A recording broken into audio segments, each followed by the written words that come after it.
You always knew the words to calm the children, Ellen. As for me, what a blundering idiot.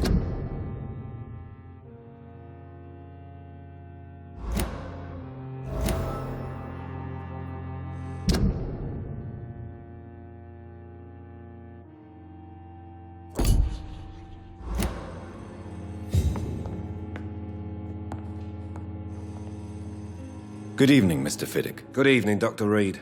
Any news about my operation?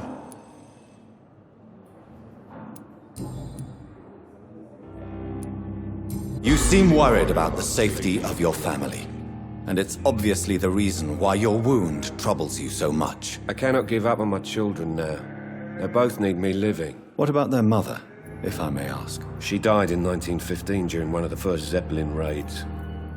We never found her body.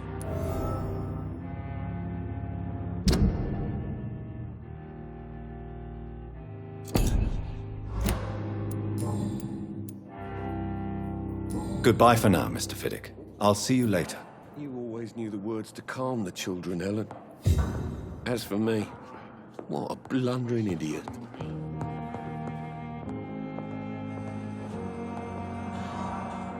Good evening, Dr. Strickland. And good evening to you, Dr. Reed. Can I be of any help?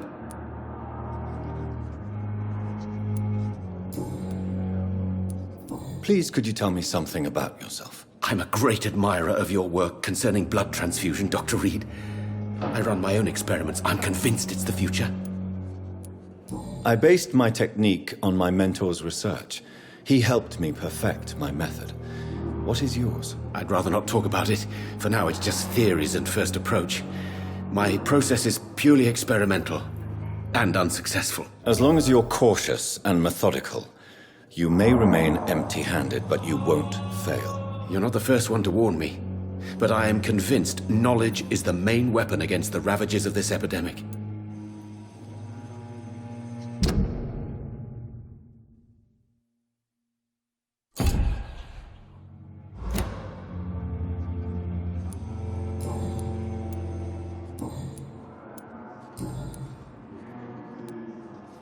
Tell me more about your willingness to experiment with new medical techniques. Harvey Fiddick is a patient suffering from a severe injury that could cripple him if not treated correctly.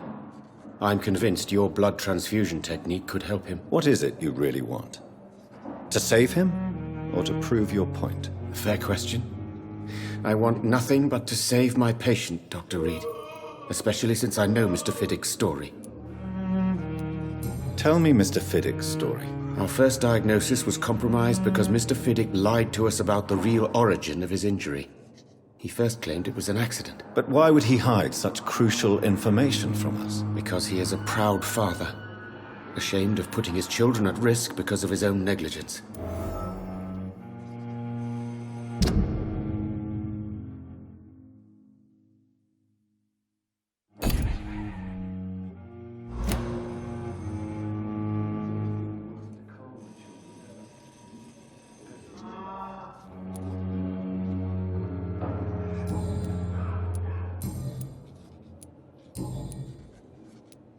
What can you tell me about the Pembroke? Well, it has always been an honor to work with Dr. Swansea. But with your arrival, I can't think of a better opportunity to learn about blood transfusion. Do you need help with anything in particular? Well, yes, maybe. I'm waiting for a batch of products I ordered for my personal research, yet my supplier seems to have vanished. Do you want me to play the errand boy for you? Oh no, Dr. Reed. But if you went personally to his shop, what with your reputation and all, he wouldn't dare to refuse the products I need. I see. Well, give me the address, for I may pass by if I have time.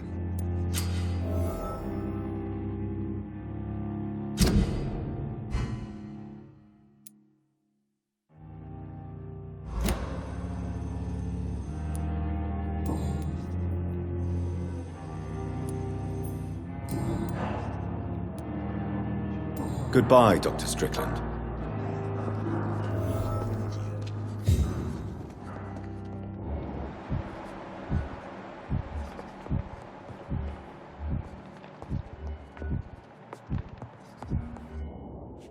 So many deaths. Still more coming. I'm quite busy right now, Dr. Reed. Since your tenure in this hospital is longer than mine, perhaps you can tell me more about this place. Let's just say I'm tired of the carelessness around me. I have always respected the skills of Dr. Swansea, but over time his enthusiasm has become displaced. Carelessness? Exactly what are you talking about? We're here to save lives. The people who trust us are not volunteering for experimentation. They're here to be healed. I don't intend to run any radical experiments, Doctor. Even if I, as any good practitioner should, express an interest in pushing the boundaries of medical research. Modern medical methods were created through audacity and ego. But there are rules in our line of work, and they're here to protect our patients.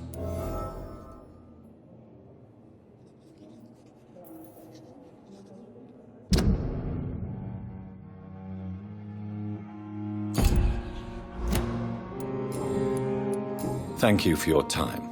We'll talk later. I'm so tired. Will this shift never end? But the suffering continues. Daily routine.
And what of my own life?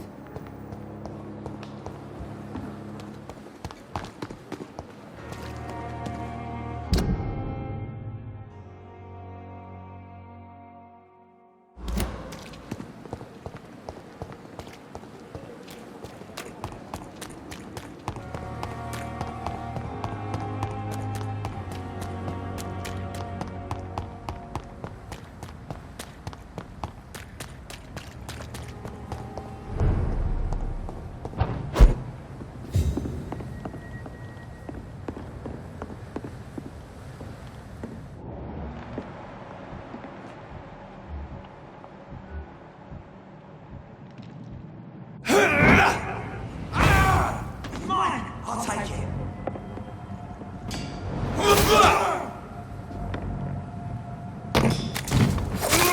Shit, that leech is fast!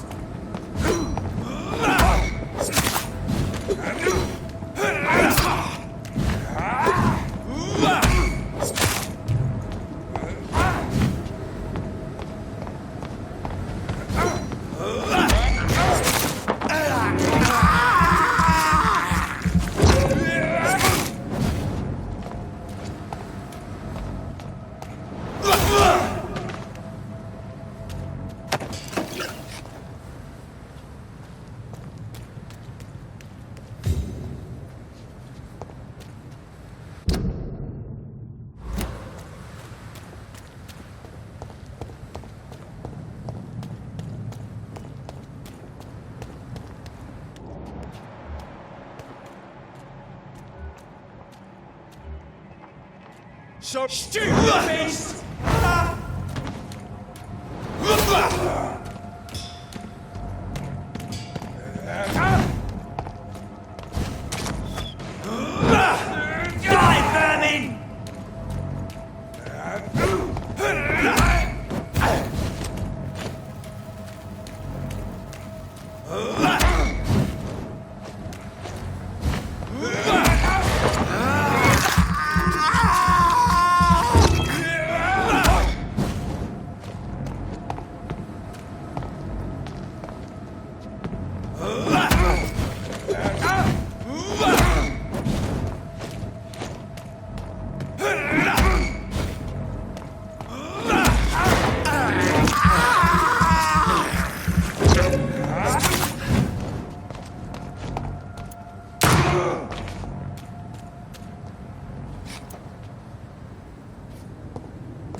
Opium is one of the main ingredients of Strickland's medication. Never a good move.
The life running in your veins.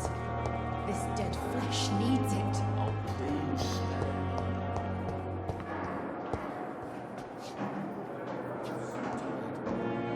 Will this shift never end?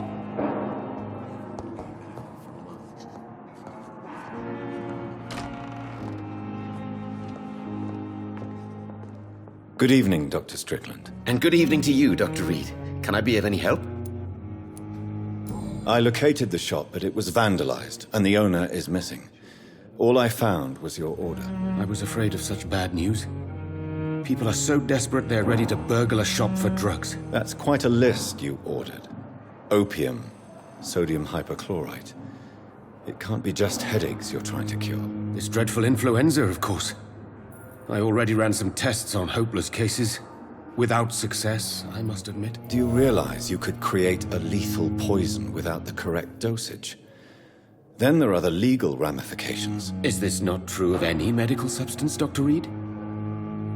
However, if you would agree to improve it, I'd be glad to accept your help. As long as you promise to be scrupulous with your experiments, I may try to gather these substances and even help improve upon the mixture. That's all I'm asking for, Dr. Reed. That's all I'm asking. Goodbye, Dr. Strickland. I will not let you down. I can't let Strickland put his patients at risk with opium. I'm all right. Perhaps Don't waste your time. an adjusted formula will deliver more of a placebo effect. I'm quite busy right now, Dr. Reed. Do you think Dr. Strickland has any chance of curing the Spanish flu by himself? His wish to cure the sick is not driven by pride, but by an idealistic view about our mission here. Honestly, I don't know which is worse. You consider him a good practitioner, yet you will not report his methods. Strickland may be a rival, but I will not use dirty tricks or regulations to prove him wrong. We are doctors, not politicians.